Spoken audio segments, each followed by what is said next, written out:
Well, cool. We'll jump in. This week we're in James 3. Rocky, you can help me read from the other side of the table. Rocky, you're not literally in James 3. Thank you. Yeah, we're not literally in James 3. God. Thank you, Rocky, though. Thank you. So this week's, the title is, what's up, kid? Out of the abundance of the heart, the mouth speaks. So our words are super powerful. I mean, us as guys, we kind of like to think like, no, that's words don't affect me. But I mean, even subconsciously, like, especially if somebody close to you, like, is upset with you, or you actually do something wrong and they're upset, like, I mean, that gets to you. Or if you just constantly had people like dogging on you 24/7, I mean, that eventually would get to you, even as guys, where we're like, they're just words, whatever. It's like, well, if it's constant, it'll affect you. So I think they carry more weight than we give them credit for, just because we like to be tough guys. But we're called as Christians to lead those around us. So what James talks about in chapter 3 is making sure that we're cognizant of what's coming out of our mouths, that we're comparing everything that we're talking about and talking to, and the words that we're using. What's up, Park?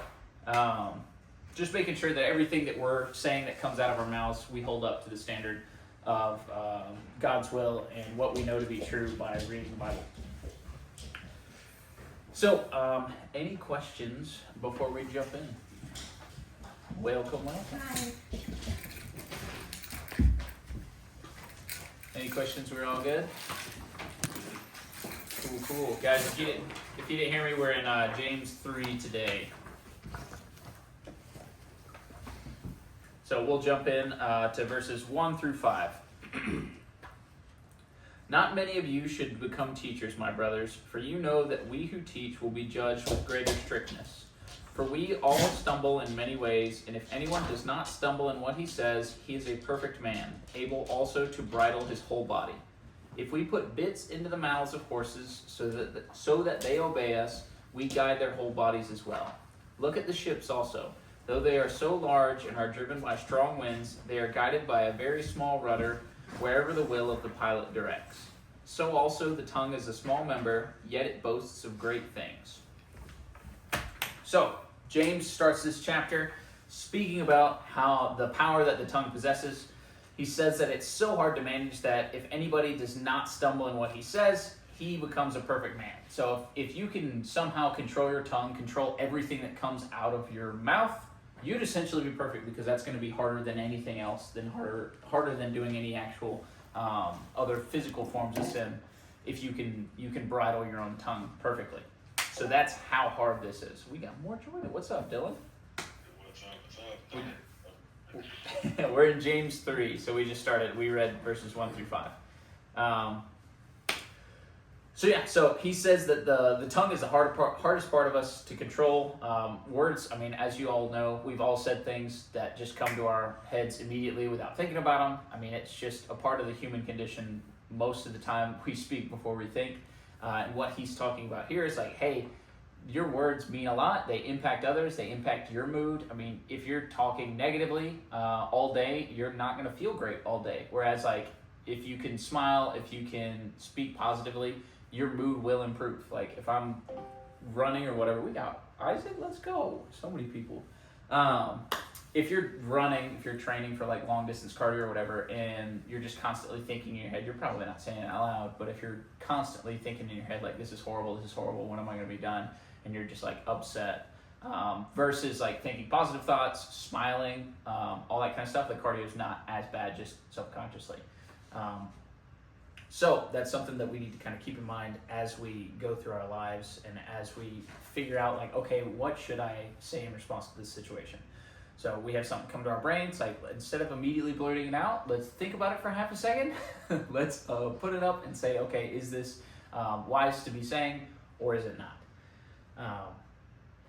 So then he uses the illustration of putting a bit in a horse's mouth or a rudder on a ship. Relative to the size of these things, I mean, these are pieces, very small pieces, that guide the direction of these otherwise very large and powerful things.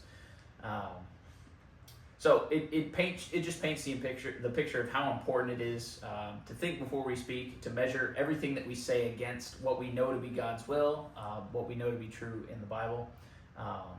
And I mean, that's going to mean pausing sometimes when you're in a situation where you're having a conversation, and instead of immediately answering, you're gonna have to sit there and pause and think about the wisest thing to say. And that might feel a little awkward, but in your mind it feels like an eternity, but in reality it's only a couple seconds. And you'd much rather take your time to think through things than to immediately blurt out something and immediately try to bring it back, which you can't do. So here's some more verses from the Bible other than in James, where it talks about the tongue and its importance. So 1 Peter 3:12, for whoever would love life and see good days must keep their tongue from evil and their lips from deceitful speech. Ephesians 4:22 through 24, do not let any unwholesome talk come out of your mouths, but only what is helpful for building others up according to their needs, that it may benefit those who listen. And then Proverbs 15:18, the heart of the righteous weighs its answers, but the mouth of the wicked gushes evil. All right, any questions or comments on the first 5 verses there? Cool. Discord, any questions or anything? Comments? Words are very powerful. Just log it. Let's go. Nice, Kevin. Kevin is paying attention. Let's go. Kevin's cued out of CS right now. He's paying attention. I'm proud of you, Kevin. I'm proud. All right, so now we'll jump to the second part of the, the first part of James. So verses 6 through 12. I really should have got my glasses. All right. How great a forest is set ablaze by such a small fire, and the tongue is a fire, a world of unrighteousness. The tongue is set among our members, staining the whole body, setting on fire the entire course of life, and also set on fire by hell. For every kind of beast and bird, of reptile and sea creature can be tamed and has been tamed by mankind, but no human being can tame the tongue. It is a restless evil, full of deadly poison. With it we bless our Lord and Father, and with it we curse people who are made in the likeness of God. From the same mouth come blessing and cursing. My brothers, these things ought not be so. Does a spring pour forth from the same opening both fresh and salt water? Can a fig tree, my brothers, bear olives, or a grapevine produce figs? Neither can a salt pond yield fresh water. Kevin, are you singing to us? Okay, so verses 6 through 12, James draws the parallel between spoken words and a fire. So an entire forest fire, I mean, all of us know how fires start. Most of us are guys. We have played with it for our entire lives. I mean, the tiniest spark, the tiniest ember can set an entire forest afire. So James is drawing that parallel. It's like one word can impact the people around you and yourself more than you could possibly ever imagine. I mean, I can't imagine how many drastic, horrible circumstances have been kicked off. The catalyst has been just a hateful comment or a rude comment, or just something like that sends somebody spiraling to do something horrible. And that was just like the first domino that kind of started the chain reaction. So James is really wanting us to focus again on just how powerful words are and how much weight they hold, and how often they create ripple effects throughout both the speaker's life and other people's lives around them. So, like we spoke about in last section, again, they're a window to your heart. So, from out of your mouth, the heart speaks. So that's a verse in Matthew we'll talk about here at the end. But how you talk, what you say to others in most situations. I mean, when you're talking with the boys and everybody knows you're kidding, that's one thing, because that's just how we love each other sometimes. But just in public, in what you actually mean, I mean, that's a direct reflection on what's going in here. I mean, if you're just constantly negative, if you're constantly down on other people, if you're constantly dragging them down, you're constantly criticizing them, trying to elevate yourself, all that kind of stuff, that's a reflection on how you feel truly on the inside. So it's something we need to figure out, like, okay, let's analyze how much is coming out of my mouth every day that's negative versus positive. How much am I uplifting people? How much am I coming alongside people and trying to help them versus how much am I tearing down, or what are times where I could be uplifting people that I'm not saying anything?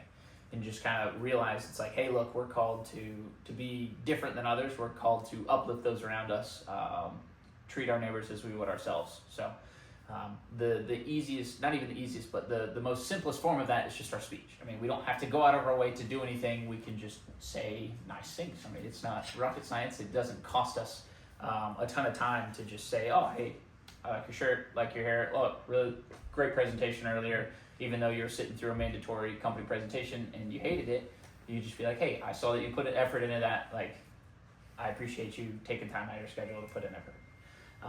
That kind of stuff. So, James, again, speaks of how difficult... Oh, what'd you say? Sick. All right.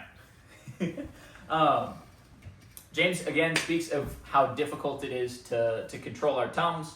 Our tongues, even the best among us, still lose their temper or say things that they don't mean. We can all, and he says, we tamed all of the animals of the earth, exhibit A and B, but we can't even tame one of the smallest parts of us, which is our tongue. Which just shows, again, it paints a picture of just how amazing God and Jesus are. It's like they created all of us. Jesus came and lived a perfect life. He not only tamed his tongue, but his entire mind, body, and soul. So, he then draws the parallel that the very mouth that we use to curse others is the one that we're supposed to use to be praising God with. I mean, you've heard the old adage of like, do you kiss your mother with that mouth? Like that kind of thing. This is like the most extreme of that. It's like, hey, you're supposed to be praising God. God gave you a mouth. He gave you vocal cords. He gave you the opportunity to speak, to praise him, to do his will, to uplift others. So why are we telling people to go die in holes and just constantly bringing people down and hating on others? So it's something that, again, we need to be cognizant of. James says that it ought not be so. We should use our mouth much more often, if at all possible, solely for uplifting others and solely for praising God. If not that, because we can't possibly tame the tongue by ourselves as much as possible. And then it says that no human being can tame the tongue. Obviously, through God, through Christ, through Jesus, we can pray and get control of that. He can give us the power to be as just holy as possible with our tongues, with our actions, with our speech and our words. But yeah, we can't do it alone, and we've got to realize, like, okay, if you just try to go out and like do it by yourself, you're going to fail. I mean, it's just inevitable. It's like anything in life. If you try to be holy all by yourself, you'll never do it because it's impossible for us. Then there at the end, James says that a spring cannot produce both fresh and salt water, just like a grapevine can't produce figs. So he's like saying, like, hey, you plant an apple tree, you're not going to get bananas from it, you're going to get an apple from it. So that's what he's saying. He's like, we're Christians, we're called to be Christians, we're called to speak the word of God, to uplift others. If you claim to be a Christian, you can't be going around just spewing nonsense. I mean, it's in direct opposition to what you are. I mean, you're going to need to have a major heart change to fix the way that you approach life, fix the way that you approach others, so you can actually produce good fruit. And again, if we evaluate ourselves, if we go through the next couple days and we're like, okay, cool, let me kind of think cognitively of like how much positive and negative that I'm speaking, we'll realize it's like, oh wow, there's a lot more negative than I think. Again, something good to be keeping in mind. And then back to it. Again, we're called to be different. This is more than just about like cursing, curse words, things like that. There is parts to that. It's like a gray area because the intent behind your words matter. Your intent, like if you're just saying it like an oh no kind of thing, then that's like a gray area. Obviously, I don't like gray areas. So I've recently been trying to like really pull back from like cursing and curse words and all that kind of stuff. It's really hard because it's like I say them all the time and have since like middle school. But it's something that I'm trying to pull back from and try to be as good as possible about, because I think it is that gray area. And then also we're called in 1 Corinthians 10:32, it tells us to give no offense neither to Jews nor Greeks nor to the church of God. So we're called to not intentionally offend those. We all know that curse words, not intentionally, but curse words offend some people around us. So by saying them when we don't literally have to, we can use any other word. We're offending those around us. So that's one of the reasons that I'm not, or I'm trying to get better about it. And it says to Jews nor Greeks nor the Church of God. So it's talking about like, hey, it doesn't matter who it is. It doesn't matter if they're just like you. It doesn't matter if they're different than you. We should try to not actively offend those around us. So cursing isn't mandatory in my life, so it's something that I've tried to pull back from. But that's obviously up to you guys and up to whoever wants to make that decision. I just think it's a gray area, so I'm just going to lean on the side of like, I'm good. And I don't have to worry about it, or try not to worry about it. And then the main goal, I think, of this passage from my interpretation of it is really just the negativity, the being down on people, all that kind of stuff. And even in friend groups and stuff like that, it's like there's always somebody that you're like constantly dogging on. It's like, well, you think you're having fun, you're saying it like out of love and all that kind of stuff, but they might not think so because it's been 5-6 years and they're always the one getting dogged on. It's just something like that. Just an example like that where we need to make sure that we're prioritizing uplifting others, being the hands and feet and the mouths of God when we can. I kind of think about it, it's like, well, if I don't think Jesus would do this on earth, I should probably not do it. So it's like, I don't think he's going around cursing with his friends and disciples and all that kind of stuff. I just don't think that that's him, so I should probably not do it as well. I don't know how well that theologically holds up, but that's how I kind of think about it in my mind. Here's another couple verses of the importance of speech. So Matthew 12:34, how can you speak good when you are evil? For out of the abundance of the heart, the mouth speaks. Ephesians 5:1-4, therefore be imitators of God as beloved children, and walk in love as Christ loved us and gave himself up for us, a flagrant offering and sacrifice to God. But sexual immorality and all impurity or covetousness must not even be named among you, as is proper among saints. Let there be no filthiness, nor foolish talk, nor crude joking, which are out of place, but instead let there be thanksgiving. And then the last one here, Matthew 12:36. I tell you, on the day of judgment, people will give account for every careless word they speak. So those verses end kind of this first section of James 3, where it talks about how important and powerful our tongue is. Now we kind of jump into wisdom, and he calls back to Solomon, which I think is really cool. But any questions, comments on that first section there, 1 through 12? I have a pretty big comment. Yeah. I work at a call center, man. Taking my tongue is Dude, yeah. I mean, that's all you do all day is talk. Yeah, that's got to be tough. No, it's not really tough, but I just mean like you learn how to talk to people when you talk to people. Yeah. Well, it's not something that came naturally, or were you just like you're just striping it from the beginning? You're like, I can love everybody. I can be super nice to these really dumb people that are calling in.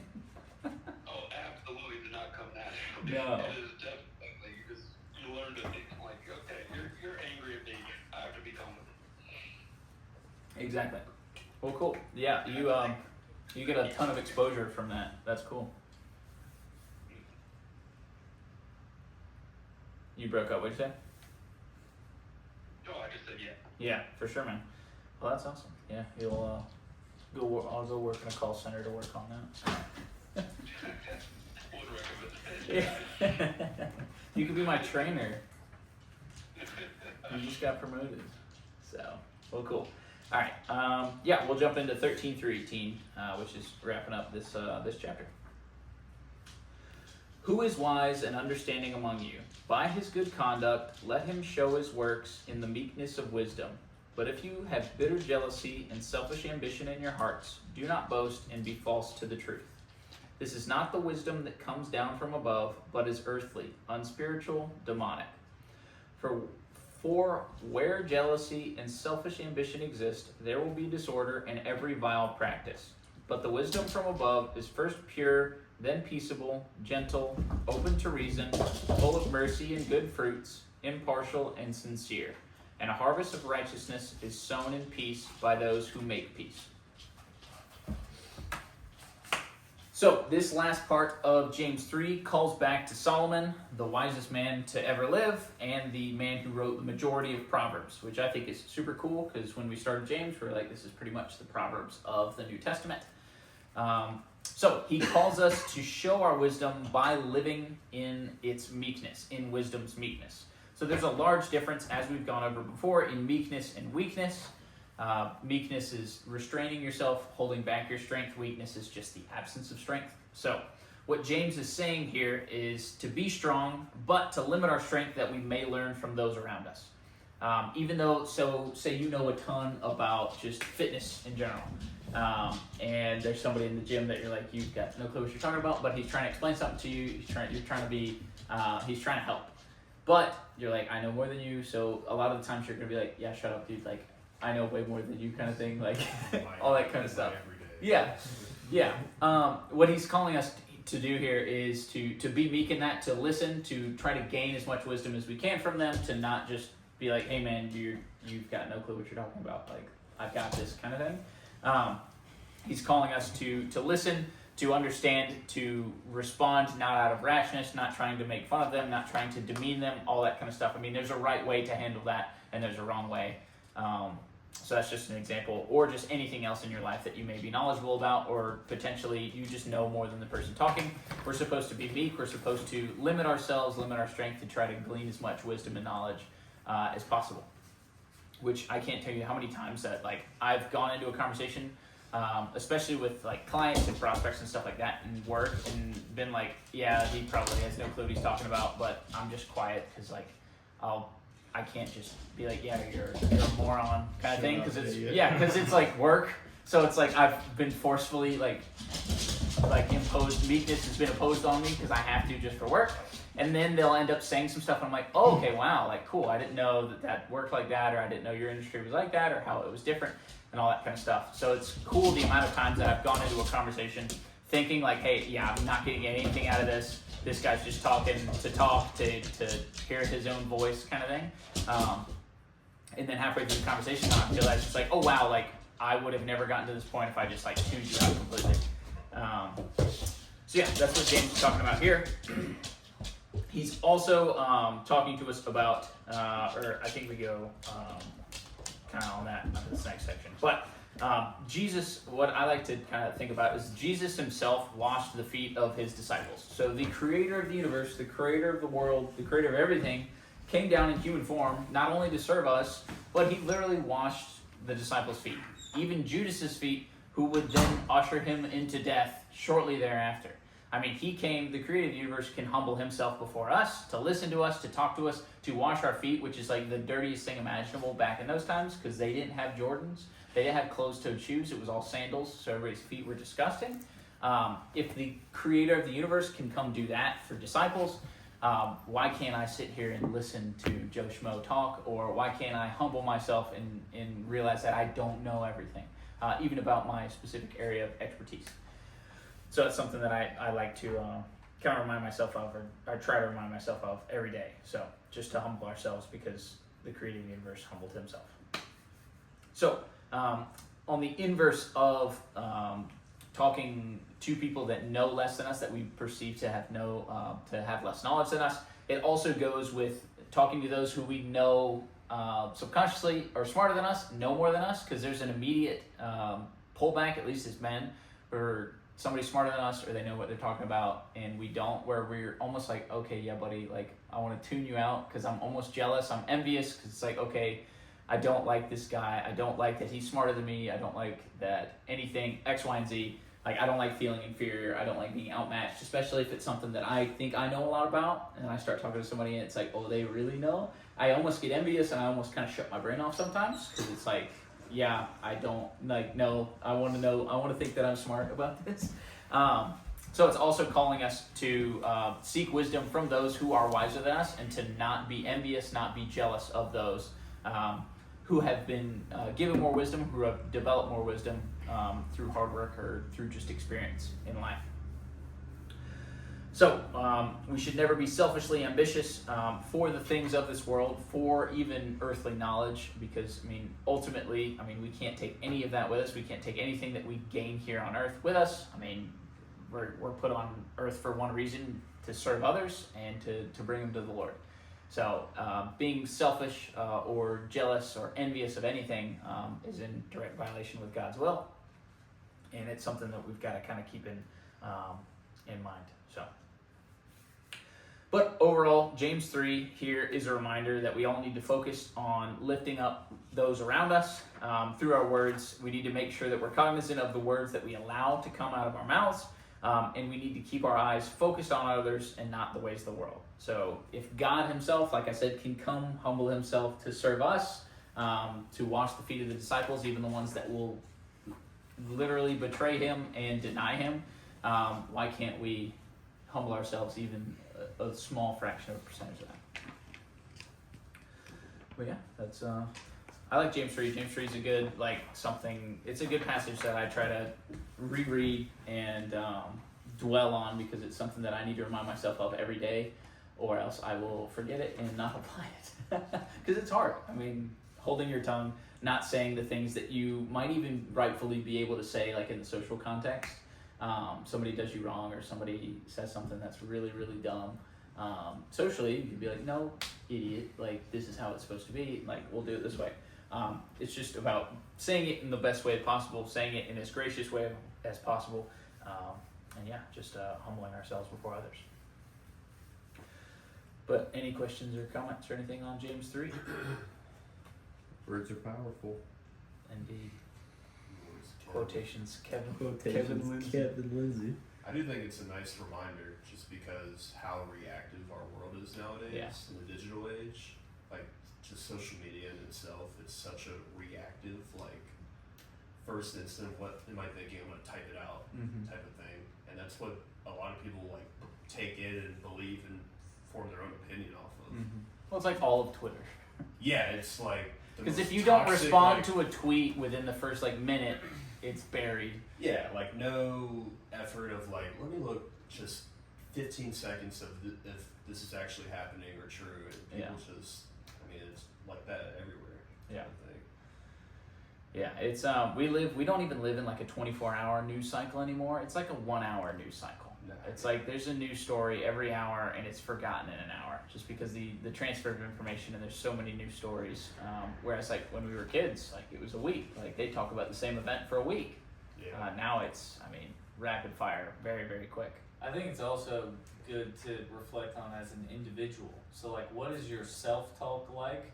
And it's important to take a step back and look and assess your perspective on your daily life, because a lot of times if you're who wants to wake up in the morning and go do go work? Yeah. It's so throughout the day you're just oh, this sucks, it's just this is an important thing to bring up. It's because you got to catch those thoughts, Yeah. So what is it? It's the power of life and death in the tongue, So I think your self-talk, whether it's verbal or just in your own head, it's the same thing. Absolutely. It's and that leads also to you're talking to others. If you're constantly down to yourself, not having a good time, it's going to be really hard to uplift others when you can't even lift yourself up. Yeah. When you're down on yourself, it's going to be really hard. It's so corny, but it is true. It's like that study that they did where it's if you force yourself to smile, Yeah. You'll actually get happier. It's that's so corny, and you don't want to hear that, but try it. It works. I literally try to smile when I'm doing cardio, when I'm hitting that wall, and I've been grimacing the whole time. I'll smile, and it legitimately helps, and it's kind of ridiculous. It should not work. You might I'm look like a psychopath. Dude, I'm on the treadmill. On some joke. I'm on the treadmill, and I'm about to fall off the treadmill. Dude, and I'm smiling. Dude, I've looked at myself in the mirror. I've looked at myself in the mirror and be like, dude, I look insane right now, but I feel so much better. I'm happy eternally. So. Exactly. Yeah. But yeah, that's very true. Yeah, self-talk is incredibly important. And a lot of the times we don't even realize we're doing it. a lot of times it's like a very small voice inside of us that's down on ourselves or just constantly negative. Yeah, it's just like, it can be just the lens you have, the filter over your perspective on life can just be like dim, you know? You can just have this mindset like subliminally where anytime there's a chance that something can go wrong, you're like assuming, like you tend towards assuming the worst, you know, that type of thing. Or just in a situation where an outcome could be viewed negatively or positively, you choose the negative outcome. Like, because you can obviously find a silver lining in most things. But yeah, if you're constantly like, no, down in the dumps, like this is horrible, like can't even see the good in situations, because most situations aren't wholly good and wholly bad. And you're not supposed to be ignorant of it. But if you're just constantly like, oh, this is the worst, this is the worst, this is the worst. Yeah, you're right. It would tear you apart, and it'd be impossible to help others around you. Jeff? That's I like, I'm kind of bouncing off that. Hold on, I'm just thinking what he was saying. But I've also made an effort on kind of noticing how surrounding yourself with people with positive mindsets. And I know, like, if you go to work and you kind of can't help who you're around. And I've noticed it at work, actually. Like, when I'm working with guys who are really upbeat and really positive outlook, even if we're running a lot and it sucks and you're not making money, versus like you're around, and that's not just work, but you're around some guy who's like, Debbie Downer, I wish I wasn't here. Yeah, it's like you don't realize how much you complaining is also draining to other people until you're around somebody like that. And so subconsciously, since this summer, I've really, post-graduation, I was like, because I've seen how that affects me, I'm going to try not be as positive as I can to uplift people around me. Yeah. So. And other people see it and they notice that you're different and be like, well, why is this guy so... It's 95 degrees out here. This guy's cracking jokes. Why is he happy? You know what I'm saying? Like, what's going on? It just makes life better. Yo, absolutely. Like, it does. 100%. Because no one wants to work. That's life. So, like, if you're going to be down every day, I mean, that's just a miserable way of living. Like, I don't know. You just gotta... The world is miserable. You gotta find your ways. Yeah, the world is ruled by Satan and it's miserable. So it's like we're called to be different, and thankfully, because the world is sad and I don't want to be sad. Yeah. Responding positively in dire circumstances or just suboptimal circumstances, stuff like that. I mean, it's gonna make you stand out. It's gonna be different. It's like, why? What's wrong with you? Why are you having a good time right now? Because how bad is your situation really? Yeah. Like, your situation is not that bad. Yeah. Take a moment else. to zoom out, and you have it pretty good, okay? Yeah. Or like, even in relax. truly bad situations, it's like, look, like, we're Christians. Like, we believe that, I mean, all this is temporary. So that can be a point where you're able to witness to somebody, even without saying a word to them. They just see how you act in circumstances where it's like, oh, this is a rough circumstance at work. And you're always the one that's taking charge, that's like trying to get out of it, that's not Debbie Downer, not doom and gloom, all that kind of stuff. People notice that. And they're like, what? You're different. What's wrong? Like, why are you acting like this? And then when people ask it, it's like, okay, well, this is why. Like, so I mean, that's why we're called to do it. Everything that we do can be a form of witnessing to others, whether that's verbal or nonverbal. So keeping your mind, your actions, and especially your words carry a lot of weight. I think a really big part of getting to where you're that kind of person, like you're saying, is like whenever you have a negative belief or a limiting belief come up, you got to just start questioning it. So anytime you're like in your head, you're like, I can't. You like anytime you use like a limiting word in your head, you got to start catching these beliefs you have about yourself. Because that is where your self-talk is coming from. It's like you believe certain things about yourself, and the negative ones you gotta weed out. You gotta get rid of those. You gotta flip them, and try and make it positive. Because once your beliefs are flipped, then it's gonna be natural that what you're telling yourself is flipped. Because it's what you say. Just like when you're speaking, what I say is gonna come from what I believe. Same thing about your thoughts. Mm-hmm. What you think, what you believe in your head is how you're going to think. Mm-hmm. So question those negative limiting beliefs, tear them down, get them to where you believe positive things about yourself, and that will help. That way you're not forcing yourself to only think happy thoughts. Yeah, it's You know? not fake. It becomes Yeah, exactly. reality. It's real. It's like I believe that I can do this. You Yeah. know, I believe I am this type of person. Yeah. You know, because you get those people. The people that suck to work with are the people that are like, oh man, I just can't catch Negative a break. outlook on themselves too. Yeah, it's like, dude. I hate, people that feel sorry for themselves, especially like that, and there's so much they could change. But it's like I said, it's just draining. You don't want, it makes you not want to be around them. Yeah. So I like that though. Well, what's nice though is like you can use your positive energy, your positive self-talk, and your just how you go about life to influence them Try and just help by them a being little around bit. them. Yeah. Like you don't even have to, because sometimes some of those people are the hardest to like talk to about that because they don't want to hear it. But I mean, they can look at you and look at your life and look at you doing the exact same job that they're doing and having such a much better time and not hating your life. That they'd be like, wait a minute, there might be something to this whole positivity thing. And we're uniquely positioned as Christians. It's like even in the worst of times, like we still have something to look forward to, like the eternal life that God's giving us. So we can hinge all of our happiness, hinge all of the positivity that we need on that. We don't have to have any good outcome here on earth, and we still have something we can fall back on and be happy about. So it's something that I try to tell myself every day. And yeah, just to be grateful because like you said, how bad do we really have it? I think a big thing with Christianity that we get to understand, that we get to benefit from, is we understand from a perspective standpoint, life is suffering. Mm-hmm. These other people, non-Christians, they have this frame where it's like, my life should be good. You know, they feel entitled. So then you're prone to being disappointed because life is going to suck. You know, life is suffering. Yeah. Whereas we come into it, we know.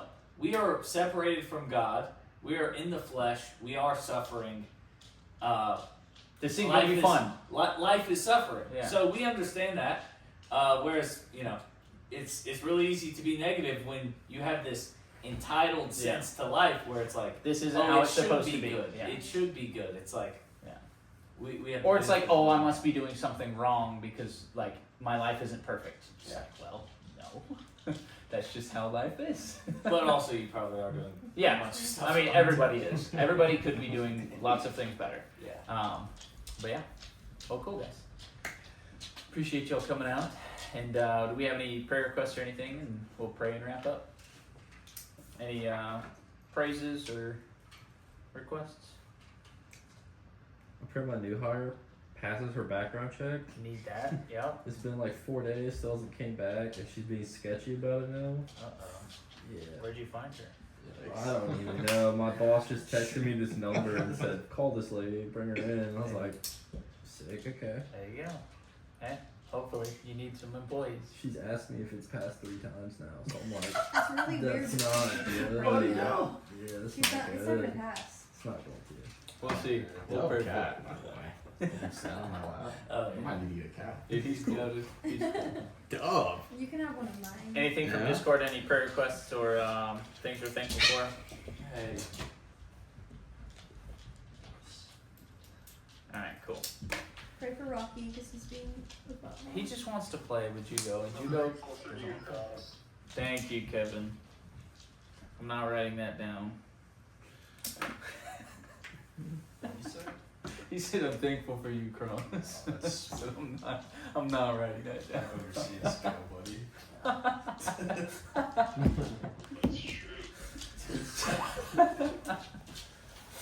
All right, let's go ahead and pray so Kevin can get back to pub stomping. Dear Heavenly Father, thank you for the wonderful week that we've had. Thank you for the wonderful Labor Day that we had. Thank you for giving us all times off with family and friends. Lord, I pray for everybody that was able to make it tonight. Thank you that they were able to, one, come and listen in, Lord. Thank you for giving them just the passion for you, Lord, the want to learn more and to grow closer to you. I pray that you would be with us as we go throughout our daily lives and be at the front of our minds whenever we go to make decisions, whenever we go to speak. Lord, I pray that we would measure everything that we say in our lives against what we know to be true in your word, Lord, so we can make the best decisions and say the best things possible. Lord, I pray that you would give us all safe travels home tonight. Lord, I pray that Daniel's coworker or potential new hire would pass their background check, because that'd be a great help for them in the office. Lord, I pray for everybody in the room here, both on Discord and in person. I pray that any unspoken prayer requests would be fulfilled. Lord, I pray that you would just be with all of us as we go about the rest of our week. In your name I pray, amen.